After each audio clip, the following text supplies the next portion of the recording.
He never forced anyone. That is the first thing you need to understand. He did not come with an army. He did not arrive with threats. He did not take anything by force. He simply watched. For a long time, he watched. He watched the way human hands moved. The clumsy, desperate, beautiful way they reached for things just beyond their grasp. He watched the way a man looked at another man's land. The way a woman touched her own reflection in still water and pulled her hand back, unsatisfied. He saw what you wanted before you knew how to name it. And then, one day, he came down. Not as a conqueror. As a teacher. He sat across from the first man who would listen. And he began to speak.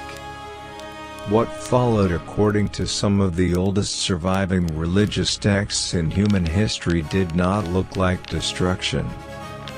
It looked like a gift. It looked, in the beginning, like everything humanity had been waiting for. His name was Azazel. And the ancient scribes who preserved his story did not call him the most violent of the fallen. They called him something far more dangerous. They called him the one to whom all sin must be ascribed. Every blade ever forged. Every face ever painted into something it was not. Every war ever fought by men who believed they deserved to win it. All of it traced back to one teacher. One moment. One transaction that humanity entered into willingly. Tonight, we open the book of Enoch. We meet the entity who did not corrupt the world by force. He corrupted it by understanding us better than we understood ourselves. Before the descent, there was observation. The Enochic tradition preserved in the Ethiopic manuscripts and in the fragmentary Aramaic scrolls discovered at Qumran describes the watchers as being stationed above the earth, tasked with witnessing, with recording, with maintaining the boundary between the divine order and the human world below. They watched for a long time.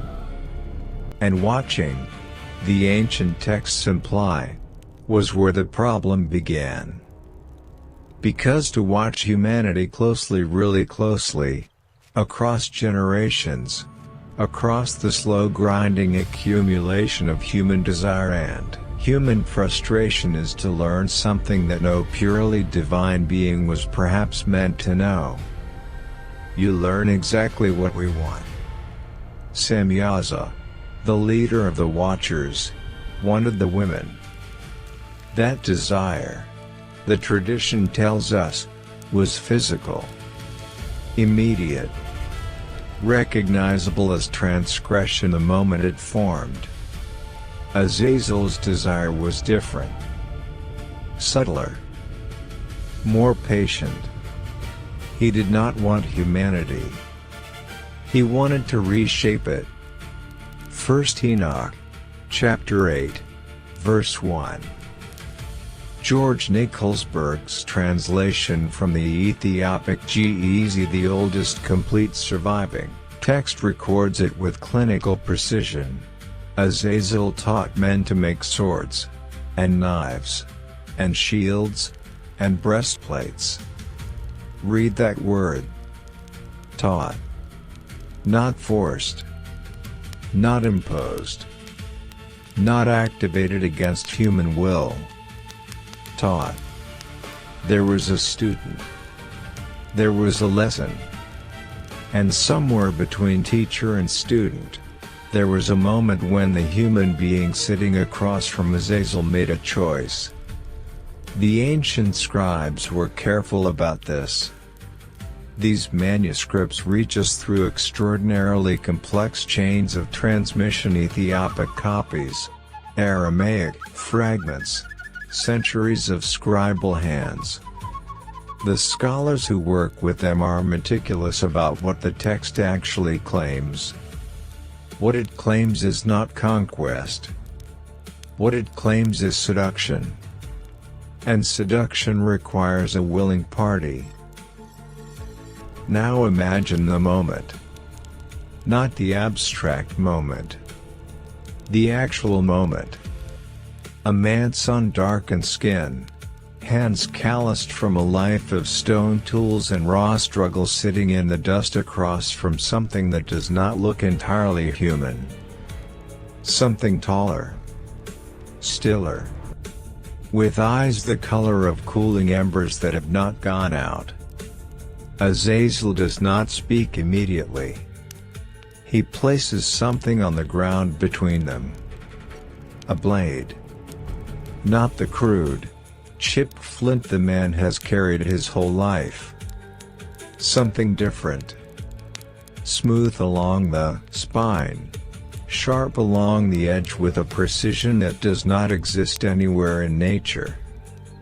Catching the light in a way that stone never does. The man reaches for it. He does not hesitate. That moment, that single, unforced reach is what the Enochic tradition is trying to make you feel. Because in the same verse, in the same breath of ancient accusation, Azazel does not stop at the blade.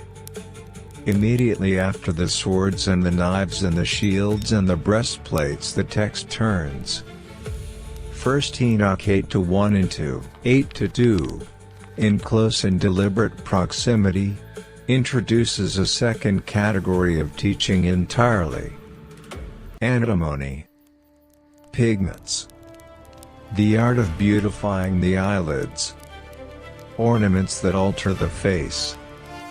The dyeing of garments. The slow, precise science of making oneself appear as something more than what one is. Two gifts. Same teacher. Same transaction. Now imagine a second moment. A woman alone at the edge of still water. She has looked at her reflection 100 times. 1,000. And every time, she has looked away. Not because it is ugly, but because it is ordinary. It is simply what she is. Azazel appears at her shoulder. He does not speak. He places something beside her hand. Powder. Dark and fine, with a faint mineral shimmer. She looks at the powder. She looks at the water. She looks at the space between what she is and what she could appear to be. She reaches. The ancient scribes place these two moments, the blade and the powder, in the same sentence. That was not an accident of composition. That was a theological argument written in the structure of the text itself. The argument is not that weapons and cosmetics are equivalent sins. The argument is that they come from the same place inside us. The blade answers the question, what would I do if I were stronger than my enemy? The powder answers the question, what would people see if I were more than I am? Both questions are about gap. About the distance between what we are and what we want to be. And Azazel, patient, observant, ancient Azazel, who had been watching humanity long enough to map every contour of that gap, did not create those questions. He simply arrived with the answers. He knew you were already asking. That is what makes him terrifying. Not that he attacked, but that he understood.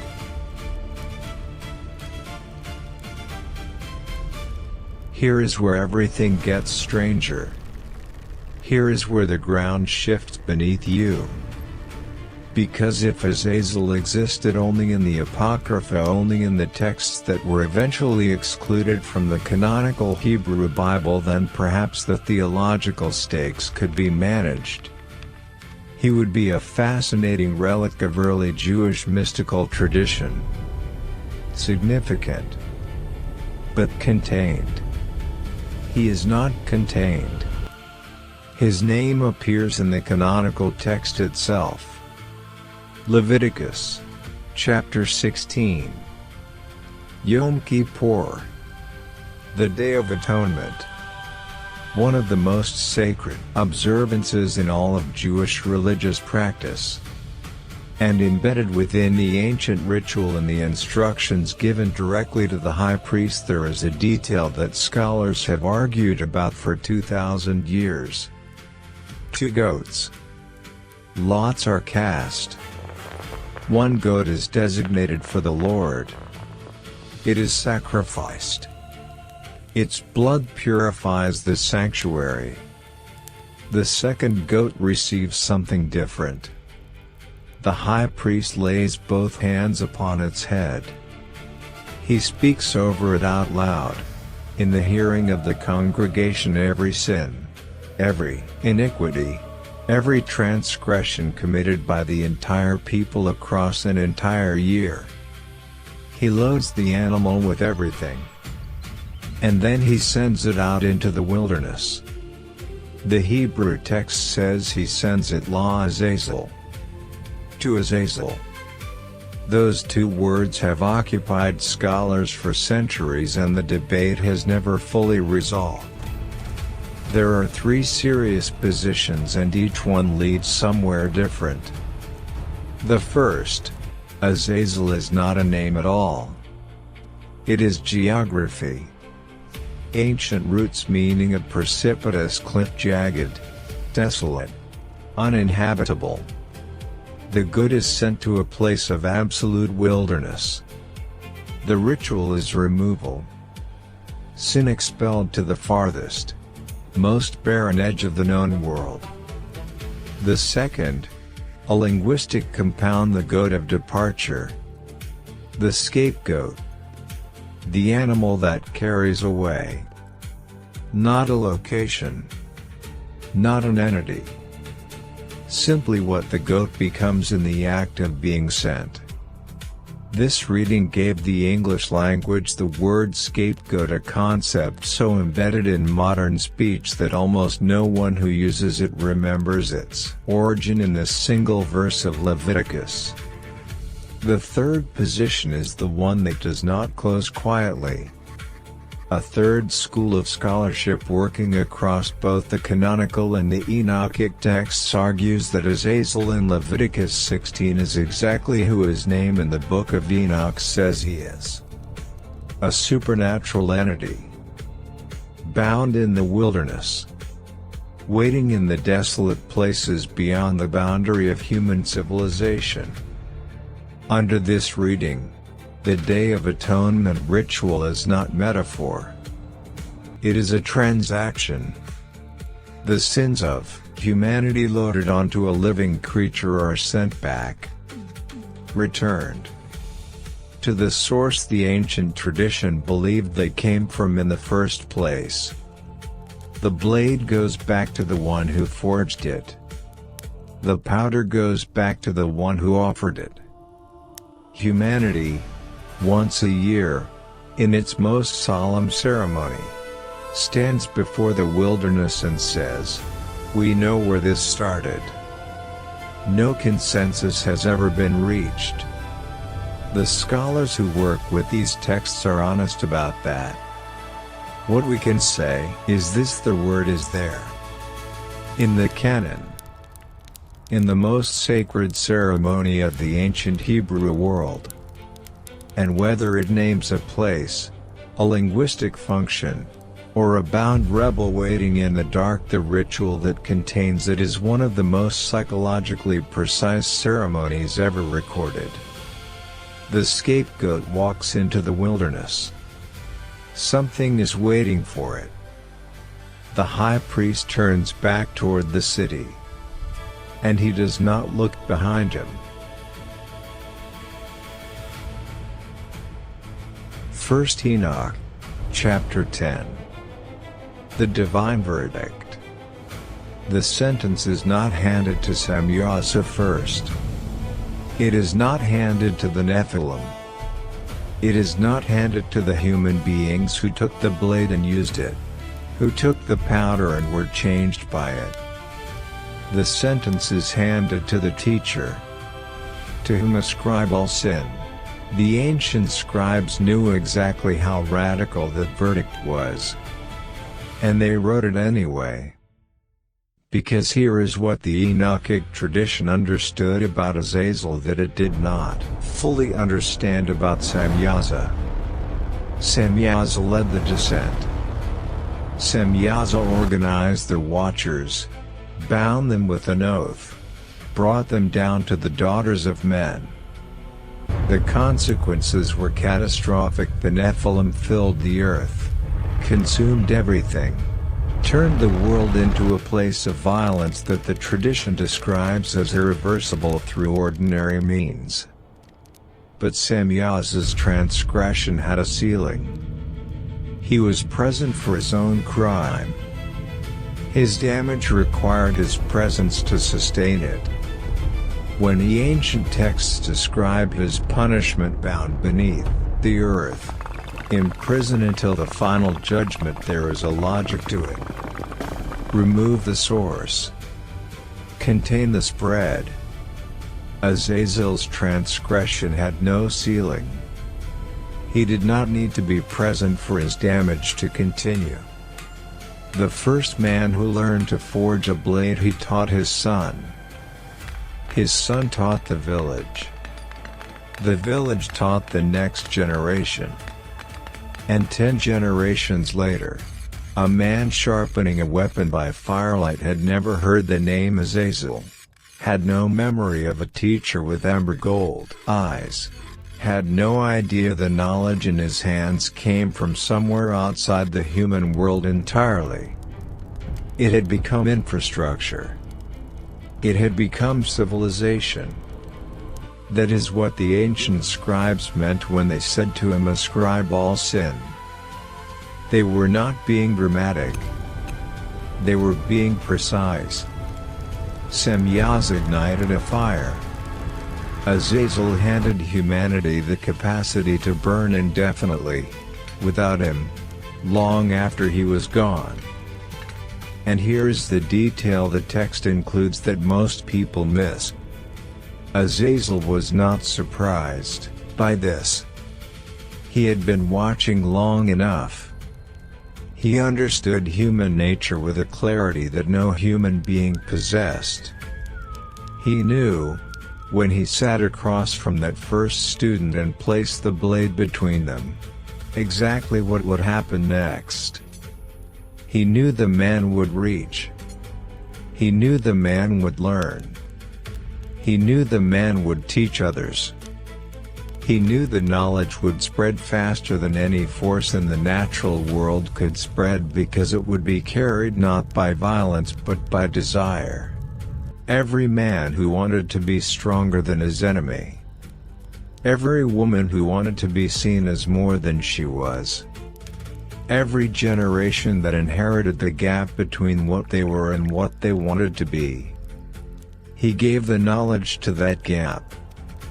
And the gap, ancient, universal, hardwired into the human condition, carried it forward forever. This is the question the modern world cannot escape either. Not the question of weapons. Not the question of cosmetics. But the deeper question underneath both of them. What is the responsibility of the one who transfers a permanent capability to a civilization that is not ready for it? Not the leader who deploys it. Not the soldier who uses it. Not the generation that inherits it. The teacher. The original teacher.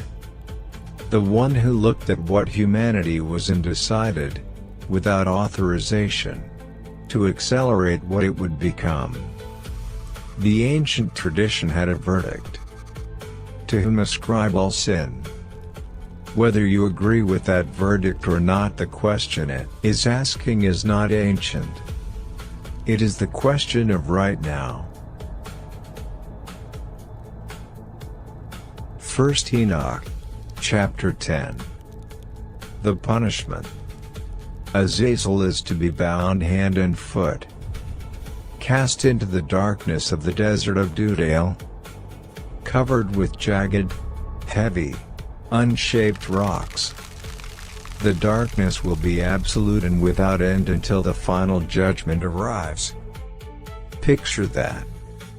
The entity who taught humanity to take raw ore from the earth and bend it through heat, through skill, through knowledge no human mind had generated on its own into the most precise, lethal, beautiful blades ever conceived. Buried beneath stones. Not forged stones. Not shaped stones. Not the product of any craft or knowledge or deliberate design. Just the raw, indifferent, unworked weight of the wilderness itself. The punishment answers the crime in the language of the crime. He who violated the natural order through the mastery of craft is returned to the natural order stripped of all craft. The teacher of metals is silenced by unworked stone. There is something almost surgical in the ancient imagination here. But the text does not allow you to feel satisfied. Because the very next image implicit, unstated, and therefore somehow heavier than anything the scribes wrote directly is the world above the desert of Dudael. Still burning. The forges are still burning. The blades are still being made. The antimony is still being pressed against the faces of women who look at their reflections and reach for the version of themselves they prefer. The wars are still being fought by men who were given, by their civilization, by their inheritance, by the chain of knowledge stretching back to one teacher at one moment, the tools to fight them. Azazel is bound beneath the rocks. His lesson is walking the earth. And it always will be. Because here is the truth the ancient text preserves that is almost impossible to sit with. He did not corrupt an innocent world. He found a world already leaning, already reaching, and he gave it what it was reaching for. The blade was wanted. The powder was wanted. The gap between what we are and what we want to be, that gap is not his creation. That gap is ours. It was ours before he arrived. It will be ours long after the final judgment closes. Azazel simply saw it clearly. And he chose to fill it. That is the betrayal the ancient scribes could not forgive. Not that he attacked us. Not that he violated us. That he understood us. Completely. Coldly. Without illusion. And used that understanding to change the world forever. He is beneath the rocks of Dudael now. And somewhere above him tonight, right now, a forge is burning. So tell me in the comments honestly, when humanity reached for the blade and the powder, were we the innocent victims of a cosmic seduction? Or were we willing partners who simply finally found the teacher we had been looking for all along? I want to read where you land below. If you want to trace the forbidden knowledge that still runs underneath the foundations of the modern world, subscribe. There is much more still to uncover.